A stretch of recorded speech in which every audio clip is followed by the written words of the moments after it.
جادو کا توڑ کیسے کریں؟ اگر کسی کو شک ہو کہ اس پر جادو کرایا گیا ہے تو اس کے لیے کیا کرنا چاہیے؟ نیز کیا جادو کا پتہ لگایا جا سکتا ہے اور اس کا توڑ کیسے ممکن ہے؟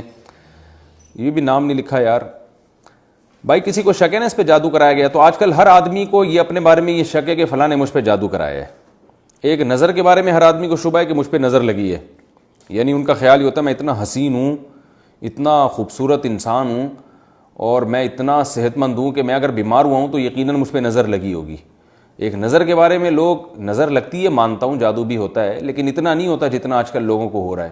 تو اس لیے ان وہموں میں نہ پڑیں، اچھا ہے. اور اگر واقعی کسی پہ جادو ہوا ہو تو سورہ فلق، سورہ ناس، آیت الکرسی وغیرہ پڑھ کے دم کیا کریں، یا اپنے کسی قریبی کوئی دیندار ہو، عالم ہو، ان سے کہیں کہ وہ آیت الکرسی پڑھ کے پانی کی چھینٹیں ماریں. اس کے علاوہ میں سمجھتا ہوں کہ کچھ نہ کیا جائے اور صبر کیا جائے. تو کیونکہ ان چکروں میں جب آپ پڑیں گے نا علاج کے، اور پھر جو پیروں سے واسطہ پڑے گا آپ کا، تو آپ کی نسلیں برباد ہونے کا خطرہ ہے، اور وہ بہت الٹی پٹیاں پڑھاتے رہیں گے آپ کو، اور آپ مصیبتوں میں گرفتار ہوتے ہی رہیں گے، اور پھر ہر چیز آپ کو جادو اور یہی لگنا شروع ہو جائے گی. تو اس لیے تمام دوائیں بچوں کی پہنچ سے دور رکھیں. بغیر وضو موبائل میں قرآن پڑھنا، کیا بغیر وضو کے موبائل میں قرآن پڑھ سکتے ہیں اور چھو بھی سکتے ہیں یا نہیں؟ جی ہاں، پڑھ سکتے ہیں، چھو بھی سکتے ہیں، لیکن بہتر ہے کہ نہ چھوئیں، کیونکہ علماء کا اس میں اختلاف ہے.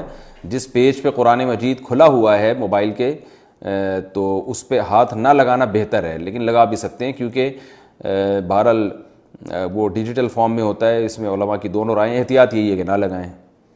پڑھ سکتے ہیں، اس میں کوئی حرج نہیں ہے، موبائل کو اٹھا بھی سکتے ہیں. بھائی بدتمیز ہو تو کیسے سمجھائیں؟ میرا چھوٹا بھائی 7ویں جماعت میں ہے، وہ بہت بدتمیز ہے اور والدین سے بھی بدتمیزی کرتا ہے. ہم نے پیار اور سختی ہر طرح سے سمجھانے کی کوشش کی مگر وہ نہیں سمجھ رہا. برائے مہربانی اس کا کوئی حل بتا دیں. حمزہ اقبال، اسلام آباد. بھائی جب فری پھوکٹ میں گھر میں بیٹھ کے پیڑے ملتے ہیں نا کھانے کو، تو انسان ناشکرا ہو جاتا ہے. تو چونکہ آپ کے بھائی کو فری میں مل رہا ہے کھانے پینے کا، کوئی ٹینشن نہیں ہے، تو ان کو سوچنا چاہیے کہ کس طرح والد کما کے لاتے ہیں، بڑے بھائی کماتے ہیں، گھر میں مائیں کیسے محنت کرتی ہیں گھر بسانے کے لیے، گھر چلانے کے لیے، اور یہ چھوٹے فری میں بیٹھ کے کھا رہے ہوتے ہیں اور مائیں منتیں کر کر کے کھلا رہی ہوتی ہیں. تو ظاہر ہے جب بعض لوگوں کو شکر کو احسان ہضم ہوتا ہے، وہ شکر گزار بن جاتے ہیں، اور بہت سے لوگ جو ہیں وہ جب ان کو فری میں نعمتیں ملتی ہیں تو ناقدری کرتے ہیں. تو اپنے بھائی کو آپ محبت سے بٹھا کے سمجھائیں کہ یہ آپ کو گھر ملا ہوا ہے، نعمتیں ملی ہوئی ہیں، تو بدتمیزی آپ پہ سوٹ نہیں کرتی، اور اس کے لیے دعا بھی کریں. آپ نے سختی بھی کر لی ہے پھر بھی فائدہ نہیں ہو رہا، تو اب وہاں میرا خیال ہے آپ کسی اپنے قریبی ریلیٹو سے اس کے پورے حالات سامنے رکھ کر، جو بھی آپ کے خاندان میں سمجھدار ہے یا کوئی آپ کے قریبی عالم ہے، چونکہ وہ آپ کے گھر کے حالات اور بھائی کی حیثیت پوری طرح جانتے ہوں گے، تو کوئی اس بارے میں کوئی ایسا نسخہ نہیں ہوتا کہ ہر ایک کو وہ دے دیا جائے.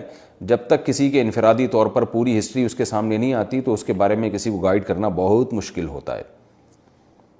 کسی ماہر نفسیات، کوئی اچھا سمجھدار ماہر نفسیات ہو، اس سے بھی مشورہ لیا جا سکتا ہے اس بارے میں، بھائی کو اس کے پاس لے جا کے.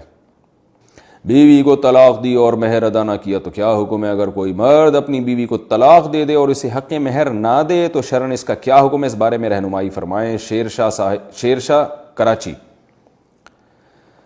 بھائی یہ بہت بڑا جرم ہے، کسی کا مال کھانا ویسے بھی حرام ہے. قرآن مجید میں اللہ کا ارشاد ہے، کیونکہ مالک تو بیوی مہر کی ہو چکی ہے. قرآن میں اللہ کا ارشاد ہے وَلَا تَأْكُلُوا أَمْوَالَكُمْ بَيْنَكُمْ بِالْبَاطِلِ، ناحق طریقے سے ایک دوسرے کا مال مت کھاؤ. تو اگر آپ ناحق طریقے سے ایک دوسرے کا مال کھاتے ہیں، بیوی کا مہر کھاتے ہیں، تو اس آیت کی مخالفت ہے. دوسرا، قرآن نے مہر کے بارے میں تو اور احتیاط کا حکم دیا. وَآتُوا النِّسَاءَ صَدُقَاتِهِنَّ نِحْلًا، اللہ فرماتے ہیں دل کی خوشی سے گفٹ سمجھ کے ان کو مہر دیا کرو، وہ مت کھاؤ. اور طلاق کے بعد اللہ نے اور الگ سے حکم دیا کہ لا تأخذوا من ان آتیتم احداہن قنطارا فلا تأخذوا منہ شیئا، کہ عورت کا مہر اگر سونے کا ایک پہاڑ بھی ہے نا تو اس میں سے بھی ایک دھیلا تمہیں رکھنے کی اجازت نہیں ہے جب تک بیوی دل سے راضی نہ ہو. تو کتنے سارے گناہ ہو گئے. چوتھی صورت، عورت کا مال کھانے کا ویسے ہی اللہ نے حرام قرار دیا ہے. لا یحل لکم ان ترثوا النساء کرہا، قرآن کی آیت ہے.